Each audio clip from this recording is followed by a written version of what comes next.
ಕ್ಷಯ ಮುಕ್ತ ಭಾರತ ಅಭಿಯಾನವನ್ನು ವೇಗಗೊಳಿಸಲು ಸಾರ್ವಜನಿಕರ ಭಾಗವಹಿಸುವಿಕೆಯನ್ನು ಉತ್ತೇಜಿಸಬೇಕು ಎಂದು ಕೇಂದ್ರ ಆರೋಗ್ಯ ಸಚಿವ ಜೆಪಿ ನಡ್ಡಾ ಹೇಳಿದ್ದಾರೆ.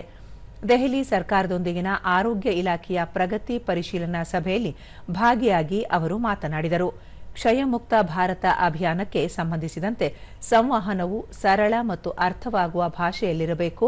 ಸಾರ್ವಜನಿಕ ಪ್ರತಿನಿಧಿಗಳು ಅಭಿಯಾನದಲ್ಲಿ ಸಕ್ರಿಯವಾಗಿ ಭಾಗಿಯಾಗಬೇಕು.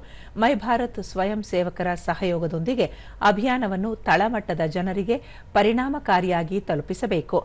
ಡೆಂಗ್ಯೂ ನಿಯಂತ್ರಣ ಹಾಗೂ ಕ್ಷಯ ಮುಕ್ತ ಭಾರತ ಅಭಿಯಾನದಲ್ಲಿ ಸ್ಥಳೀಯ ನಿವಾಸಿಗಳ ಕ್ಷೇಮಾಭಿವೃದ್ಧಿ ಸಂಘಗಳ ಸಹಯೋಗವನ್ನು ಪಡೆಯಬೇಕು ಎಂದರು.